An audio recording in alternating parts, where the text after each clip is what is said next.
Hello everyone, this is $100 Startup Book Summary. It's very likely to be the only book you need to read to start your own business. It is the result of identifying 1500 people who have made $50,000 or more with very modest investments, often less than $100. And Chris subsequently focuses on the 50 most interesting cases. Based on his case study, Chris pulled out a step-by-step framework you can use to find where your passion meets your skills and turn those into an income from your couch. Using nothing but a laptop and some Wi-Fi, in most cases you can build a thriving software, freelance, education, business, and scale it as far as you want. Here are 3 crucial lessons from the book you need to get started. Lesson 1. Passion is only 1/3 of the equation. You also need skills and customers. Thanks to Steve Jobs, we now face a generation where a myriad of people try to turn their passion into their paycheck. While I generally support that with all my heart, I cringe at the level of unpreparedness of most people who do so. Chris argues for a much more practical approach where you keep your day job at first and start a business on the side. He says, passion is only part of the equation, 1/3 to be exact. The other 2 parts are skills and the customers. You have to find the sweet spot where your passion meets the skills you are good at and the needs of the people, which you can fulfill with those skills. After all, people have to pay you for this to work. For example, while eating pizza might be a passion of yours, it's hardly a skill that warrants payment, and doing it doesn't solve the other people's problems. However, making pizzas does. Plenty of people can't make good pizza themselves and are more than happy to pay for 1 or 2. You could throw pizza parties in your home, invite friends over, and have everyone chip in $10 for your time and ingredients. That would make a good start.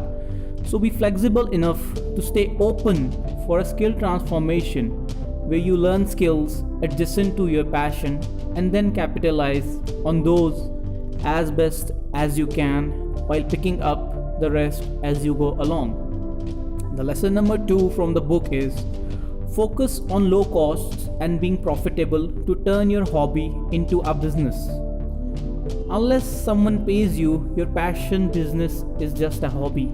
Therefore, you must look at funding, income, and costs of your business.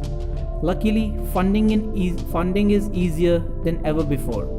Most businesses can be run or at least validated with a website only, thus costing less than $100 to get set up. If you do need funding for a physical product, for example, you can build an audience first and then launch a Kickstarter campaign to help you get together the money you need. In a micro business, your monthly income mostly depends on your hustle. The more potential customers you reach out to, the more affiliate partners you get on board, and the more traffic you build, the more you will sell. Be proactive about developing your business and focus on low cost but time intense methods like personal outreach, going to conferences, or Google Ads. Lastly, your costs are a great chance to prioritize. With little money left to play with, you are forced to invest only in the most important parts of your business, the ones that directly drive sales. So don't lightheartedly drop $1,000 on a website redesign when you could hire a salesperson for a month for that who might actually help you sell more. Running your passion business should be fun, but it's still a business, and if you don't treat it that way, the only place you will run it to is into the ground. Lesson 3 from the book is action beats planning, so keep your plans simple. Action beats planning every time. Write that on your wall. If you ever bought a domain name and you never ended up using or spend an entire weekend making a complex business plan. You know what I am talking about. Force yourself to put your business plan on a single page of paper and leave anything but the outline for your future self to worry about. Focus on what you will sell, who your customer is, and why they would buy it, and how you get paid. Set an aggressive launch date. Since work always fills the time you make for it, and make sure your mission statement fits into a single tweet.